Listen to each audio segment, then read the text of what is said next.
তুমি আমাদের অর্ঘ্য সকলের পক্ষ থেকে গ্রহণ করো মাগো। ওম কৃষ্ণায় গোবিন্দায় বাসুদেবায় হরে পরমাত্মনে নমঃ নমঃ।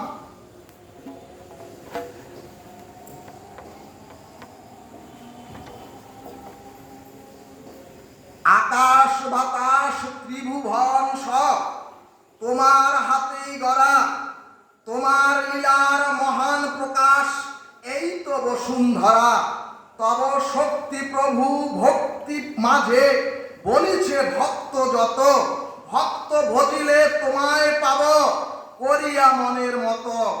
জনধন বৈভব যাহা দিতে চাও তুমি, এসব তোমার ছলনা, কোনো কিছু মোর নাহি প্রয়োজন, তুমি শুধু মোর বাসনা। ভবসাগরে ডুবে আছি আমি, নেই বুঝি মোর মুক্তি, দিলে যদি প্রাণ এই দেহে প্রভু কেন দিলে না ভক্তি। যাও যাও প্রভু ফেলে যাও মোদের এই গহীন কাননে, কে করিবে তোমার প্রচার মহিমা তোমার এই ভুবনে। অন্ধ আতুর বধির খঞ্জ আসে যারা ধরা ধামে, তারাও পাপ তাপ মুক্ত হয়ে যায় যেন গোলকেতে মধুর কৃষ্ণ নামে। তোমাকে আমাদের দেখা দিতে হবে প্রভু, যুগল মূরতি রূপে এই বৃন্দাবনে। শ্রীমতী রাধারানী সহ নেমে এসো প্রভু তুমি পতিত পাবন হয়ে। মহামন্ত্র নিয়ে মাতিয়া উঠুক তোমার সৃষ্টি যত, পাপি তাপি সব সারিয়া বাসনা নামেতে হইবে রত। হরে কৃষ্ণ কৃষ্ণ কৃষ্ণ বলে তোমাতে আজই মিলিব সবে সকল বাসনা ফেলে। গৌর ভক্তবৃন্দ হরিবল হরিবল হরিবল। শ্রী ভগবান শ্রীমদ্ ভগবদ গীতায় বললেন, আমার পূজায় কেবলমাত্র পত্র পুষ্প ফল আর জল অর্পণ করলেই আমি খুশি। অর্থাৎ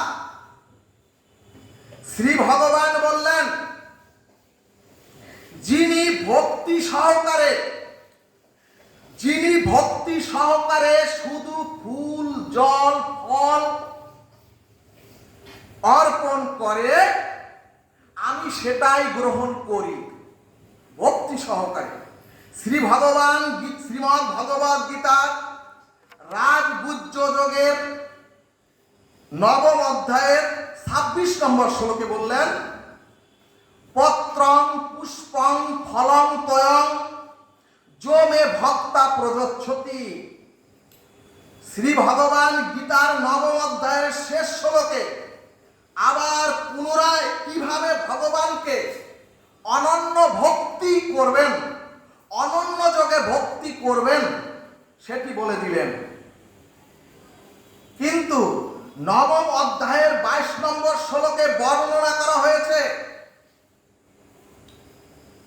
যে জগৎ জীব অনন্য ভক্তি করবেন শ্রী ভগবান সেই অনন্য ভক্তি সর্বতভাবে, অর্থাৎ যা প্রয়োজন ভক্তের, যদি একবার অনন্য ভক্তি যোগ সেই ভক্তের থাকে তবে ভক্তের যা প্রয়োজন গোবিন্দ সেটা তাকে প্রয়োজন মতো উনি বহন করে দিয়ে যাবেন।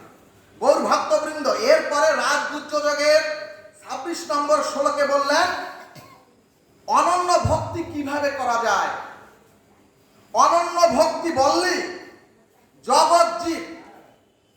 জগৎ জীব আপনারা হয়তো মনে করতে পারেন অনন্য ভক্তি মানে সমস্ত বিষয় বৈভব, বাড়ি গাড়ি ধন দৌলত ছেড়ে দিয়ে জঙ্গলে গিয়ে ধ্যান করতে হবে। কিন্তু শ্রী ভগবান শ্রীমদ্ ভগবদ গীতায় বললেন, না হে অর্জুন, তুমি ঘরে থেকে আমার পূজা করো আর আমাকে এই অর্ঘ্য অর্পণ করো, নিবেদন করো। ভক্তবৃন্দ এখন আপনারা মনে করতে পারেন যে পত্র পুষ্প ফল জল দেওয়ার সাথে শ্রী ভগবান ভোগ নিবেদন করতে বললেন। আপনাদের মনে হতে পারে যে ভোগটা মনে হয় অনেক বড় কিছু। একবার আমার গ্রামে, আমার এলাকায় একটা বিশেষ কারণে সর্বদেবতার পূজা হয়েছিল। সেই সর্বদেবতার পূজা বলতে ওই যে আমার শীতলা মা, শিবজি, কালী পূজা, গণেশ পূজা, দুর্গা পূজা, লক্ষ্মী, সরস্বতী সকলকে নিয়ে যে বারোয়ারি একটা পূজা করা হয় সেটাকে বলা হয় সর্বদেবতার পূজা। তো সেই সর্বদেবতার পূজায় সেটা ছিল একটি মানসিক পূজা। মানসিক পূজাগুলি সর্বদেবতার পূজা হয়। তখন সেই পূজায় আমি নিজে দেখেছি এবং আপনারা শাস্ত্রে দেখবেন সেখানে অষ্ট পূজা করতে হবে, অষ্ট পদ্ম লাগবে, অষ্ট দুর্বা লাগবে, অষ্ট ফুল লাগবে, অষ্ট মধু লাগবে, অষ্ট জল লাগবে, অষ্ট ফল লাগবে। অর্থাৎ সমস্ত ভোগের উপাচার গ্রহণ করতে করতে এত পরিশ্রম। এই জন্য শ্রী ভগবান বললেন, আমার পূজায় কিচ্ছু লাগবে না, শুধু তোমরা একটি তুলসী পত্র দিও। শ্রী ভগবান শ্রীমদ্ ভগবত গীতায় তো তুলসী পত্র, ফুল জলের কথা বলেছেন, কিন্তু দেখবেন শ্রী ভগবান তার ব্যবহারে, ভগবান শ্রীকৃষ্ণ যখন লীলা করেছেন তখন দেখবেন শ্রী ভগবান কিছুই খাননি, বরং কলার ছিবড়া মানে কলার ছোবড়া খেয়েছেন। গৌর ভক্তবৃন্দ, মহাভারত পড়লে দেখবেন কুরুক্ষেত্রের যুদ্ধ শুরু হওয়ার আগে পঞ্চ পাণ্ডবেরা চাইছিলেন না সেই ধর্মযুদ্ধরূপ কুরুক্ষেত্রের যুদ্ধটা হোক। বিশেষ করে যুধিষ্ঠির মহারাজ, পঞ্চ পাণ্ডবের যে সবচেয়ে বড়, বিশেষ করে যুধিষ্ঠির মহারাজ চাইছিলেন না কোন রকম যুদ্ধ হোক। অর্থাৎ যুধিষ্ঠির মহারাজ সহ পঞ্চ পাণ্ডবরা ছিলেন কুরুক্ষেত্রের যুদ্ধের সম্পূর্ণ বিপক্ষে। কিন্তু যুধিষ্ঠির মহারাজ নিজে একটি সেই যুদ্ধকে, কুরুক্ষেত্রের সেই যুদ্ধকে বন্ধ করার জন্য, নিবৃত করার জন্য যুধিষ্ঠির মহারাজ নিজে ভগবান শ্রীকৃষ্ণের কাছে একটি নিজ হস্তে পত্র লিখে কৌরব পক্ষে পাঠালেন।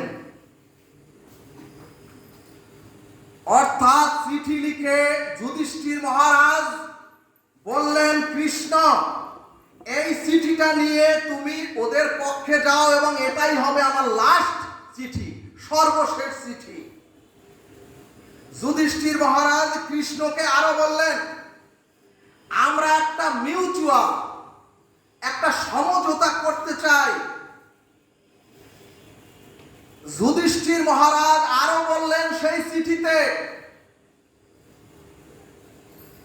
ভাই ভাই, আত্মীয় স্বজন, নিজেদের মধ্যে যুদ্ধ করে কি লাভ? সবশেষে যুধিষ্ঠির মহারাজ বললেন, আমরা পঞ্চ পাণ্ডবরা মানে 5 ভাই, আমরা তো ক্ষত্রিয়, তাই আমাদের শুধুমাত্র 5 জনকে 5টি গ্রাম দেয়া হোক, আর পুরো পৃথিবী 5টি গ্রাম বাদে আর পুরো পৃথিবী ওরা ভোগ দখল করুক। কিন্তু ভক্তবৃন্দ, দুর্যোধন এই খবর পেয়েছিলেন পঞ্চ পাণ্ডবদের রাষ্ট্রদূত হয়ে আসছেন ভগবান শ্রীকৃষ্ণ, ছোট্ট বালক।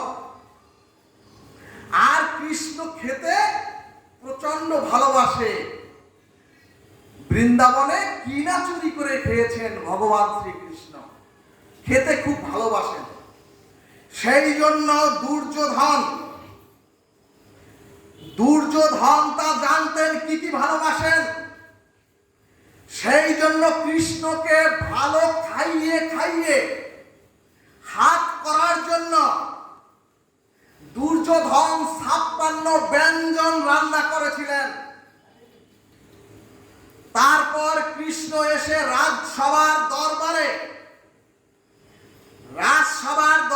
রাজসভাতে ভগবান শ্রীকৃষ্ণ প্রস্তাব দিলেন।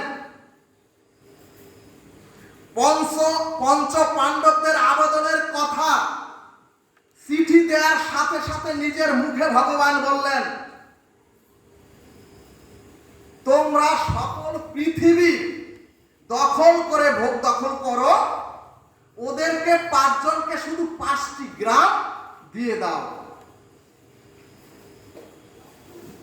গৌর ভক্তবৃন্দ, সেই রাজসভায় রাজা ছিলেন ধৃতরাষ্ট্র।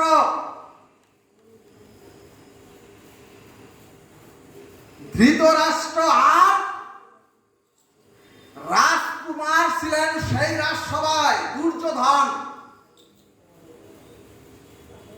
ভক্তবৃন্দ, ভগবান শ্রীকৃষ্ণের মুখের কথা শেষ হওয়া মাত্রই দুর্যোধন চেয়ার থেকে উঠে তেড়ে মেরে এসলেন ভগবান শ্রীকৃষ্ণের দিকে এবং তেড়ে মেরে এসে দুর্যোধন বললেন, এই কৃষ্ণ, কোন রকম হবে না তোমার প্রস্তাবে রাজি, কারণ বিনা যুদ্ধে নাহি দিব সুচাদ্র মেদিনী, অর্থাৎ সূচের আগায় যতটুকু মাটি ধরে ওইটুকুও ওদের দেওয়া যাবে না। গৌর ভক্তবৃন্দ, মহাভারতের এই কাহিনী তো মানুষের কাছে এখনো অজ্ঞাত। দেখবেন, সিরিয়ালে দেখবেন, মানুষের মুখে মুখে দেখবেন বলে কৃষ্ণ পঞ্চ পাণ্ডবদের ফুসলে ফুসলে যুদ্ধ করেছে। একদম সত্য নয়। গৌর ভক্তবৃন্দ, কুরুক্ষেত্রের যুদ্ধ কৃষ্ণ চাননি, পঞ্চ পাণ্ডবরাও চাননি। চেয়েছিলেন একমাত্র দুর্যোধনাদি, দুঃশাসনাদি। দুর্যোধন বললেন, হে কৃষ্ণ, যুদ্ধ হবে। তখন ভগবান শ্রীকৃষ্ণ সেই রাজ দরবারের চেয়ারে যেখানে বসা ছিলেন, চেয়ার থেকে উঠে দাঁড়িয়ে, ছোট্ট কৃষ্ণ দাঁড়িয়ে জবাব দিয়ে দিলেন সেই সভার মধ্যে, ফাইনাল করে দিলেন, ঠিক আছে, যখন যুদ্ধের এতই তোমাদের সাথ, তাহলে আমরাও রেডি এবং আমরাও রাজি, কাজেই যুদ্ধ হবে। একদম অর্ডার করে ভগবান শ্রীকৃষ্ণ সেই রাজসভা থেকে বেরিয়ে যাচ্ছেন। ওদিকে দুর্যোধন 56 ব্যঞ্জন রান্না করেছেন, খাবার রেডি করে রেখেছেন। রাজসভার একটু দরবারের পাশে ভগবান শ্রীকৃষ্ণের যাতে চোখ যায়। যখন ভগবান শ্রীকৃষ্ণ বের হয়ে যাচ্ছেন, তখন দুর্যোধন তেড়ে মেরে ভগবান শ্রীকৃষ্ণের দিকে রেগে মেগে বলছেন, হে কৃষ্ণ, তারা তোমার 56 ব্যঞ্জন খেয়ে যেতে হবে, নতুবা তোমাকে আমি দুর্যোধন বেঁধে রাখবো। কিন্তু গৌর ভক্তবৃন্দ, কৃষ্ণকে কে বাঁধতে পারে? শুধু কৃষ্ণকে বাঁধতে পেরেছিলেন তার মা। কিন্তু দুর্যোধনের কি শক্তি আছে ভগবানকে বাঁধার ভক্তবৃন্দ। তখনও ভগবান শ্রীকৃষ্ণ ছিলেন একেবারে ছোট।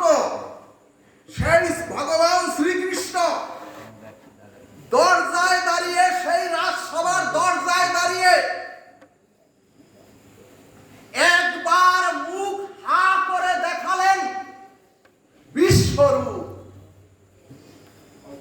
সকল রাজসভার দুর্যোধন সহ অক্কা বক্কা হয়ে সকলে বসে পড়লেন।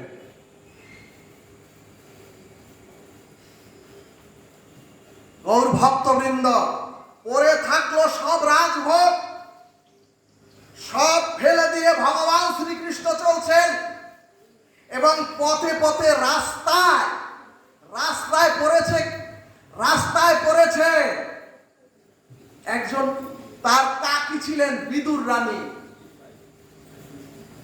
বিদুর রানীর কুটির ছিলেন সেই পথে, কুটির। আর ভগবান কৃষ্ণ সেই কুটিরে ঢুকে গেলেন এবং দেখলেন ভগবান শ্রীকৃষ্ণ, ছোট কৃষ্ণ দেখছেন কাকিমা কুটিরের মধ্যে বসে আছেন। কাকিমা ভগবান শ্রীকৃষ্ণকে দেখে,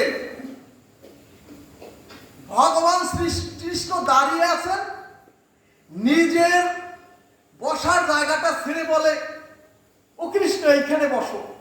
আবার সেটা সরিয়ে ফেলে, আবার তার ঘরের দুয়ারে গিয়ে আরেকটি এনে বলেন এখানে বসো। আবার বলে না না এটা ভালো না, নিজের শাড়িটা দিয়ে মুছে বলে এখানে বসো। মানে ভগবান শ্রীকৃষ্ণকে দেখে বিদুর রানী অস্থির হয়ে গেল। ভগবান শ্রীকৃষ্ণ বললেন, তুমি অস্থির হয়েও না, আমি বসছি। একেবারে বিদুর রানীর সম্মুখে এসে ভগবান শ্রীকৃষ্ণ বসলেন। বিদুর রানী ভগবান শ্রীকৃষ্ণের বদনখানা, শ্রীমুখখানা দেখে ভগবান শ্রীকৃষ্ণের দিকে অপলক দৃষ্টিতে চেয়ে রইলেন। ভগবান শ্রীকৃষ্ণ বললেন, কি গো, আমাকে কিছু খেতে দেবে না? আমার তো ক্ষুধা পেটে। তখন বিদুর রানী চমকিয়ে বললেন, হ্যাঁ হ্যাঁ হ্যাঁ কৃষ্ণ, নিয়ে আসতেছি। তখন মাত্র একটি কলা ছিল বিদুর রানী ভগবানকে নিবেদন করার জন্য। সেই কলাটি নিয়ে আসলেন। বিদুর রানী কলাটি ওই যে ভগবান শ্রীকৃষ্ণকে দেখতে দেখতে গেছেন এবং ভগবান শ্রীকৃষ্ণকে দেখতে দেখতে উনি আসছেন। তখন কলাটি ছুলে কলার অংশ ফেলে দিয়ে, যেহেতু এদিকে তাকাচ্ছে না, ভগবান শ্রীকৃষ্ণ মুখের দিকে তাকাচ্ছে, ছোবড়াটাকে দিচ্ছে। আর ভগবান শ্রীকৃষ্ণ কিছু না বলে সেই ভগবান শ্রীকৃষ্ণ কলার ছোবড়া টোটাল খেয়ে নিলেন। গৌর ভক্তবৃন্দ, ভগবদ গীতা মূল শিক্ষা হচ্ছে এই ভক্তিযোগ।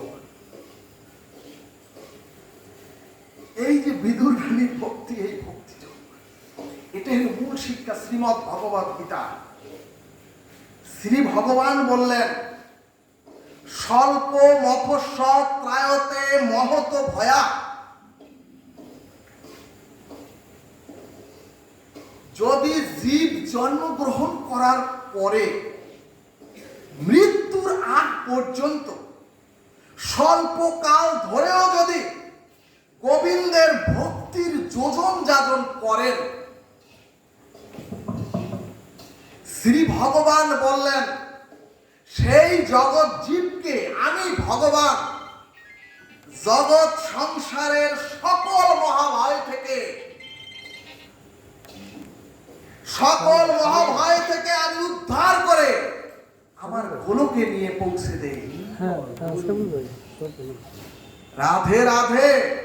গৌর ভক্তবৃন্দ, ভগবান শ্রীকৃষ্ণ আরো বললেন, শুধু এই প্রতিশ্রুতি নয়, আরো প্রতিশ্রুতি দিলেন শ্রী ভগবান শ্রীমৎ ভগবদ গীতায়।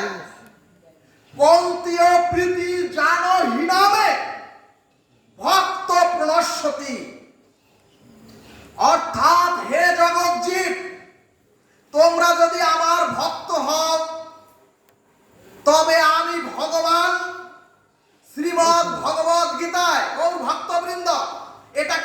রাজনীতিবিদ বলেন নাই, এটা কোনো নাটক সিনেমায় বলেন নাই। ভগবান শ্রীকৃষ্ণ বলছেন যে হে জগৎজীব, তোমরা যদি আমার ভক্ত হও তবে আমি ভগবান তোমাদের মহাভয় থেকে উদ্ধার করবই।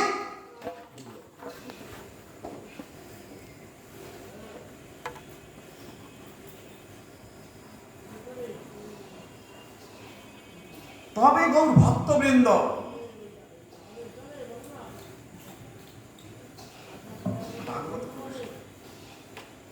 এই কৃষ্ণ কথা শ্রবণ করার পথ যারা শ্রবণ করতেছেন এবং আমি সহ, এই পথটি বড় কঠিন। কৃষ্ণ কথা শ্রবণ করার জন্য লক্ষ লক্ষ বৎসর, লক্ষ লক্ষ জন্ম পার হয়ে যায়।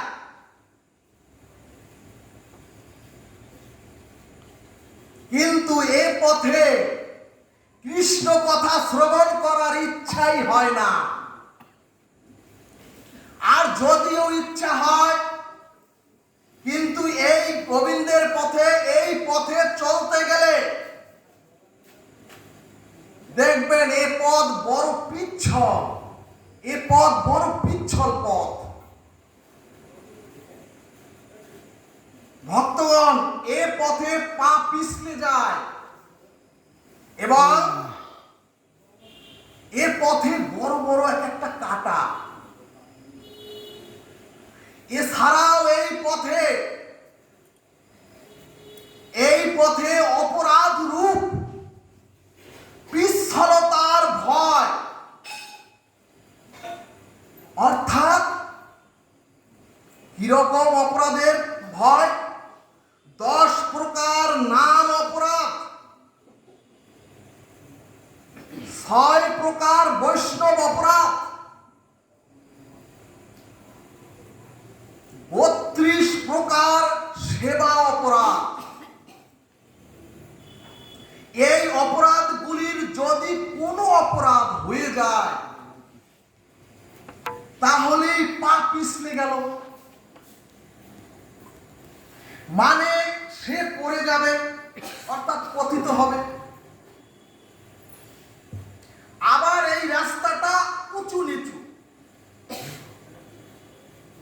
অর্থাৎ যদি খাদে পা পড়ে তাহলে তো পা ভেঙে যাবে। ভক্তগণ, এই খাদগুলি হচ্ছে শাস্ত্র বলছে নিষেধ, অর্থাৎ শাস্ত্রে যেগুলি নিষেধ আছে সেই নিষেধগুলিকে আমাদের মানতে হবে। উঁচু নিচু হচ্ছে শাস্ত্রের বিধি,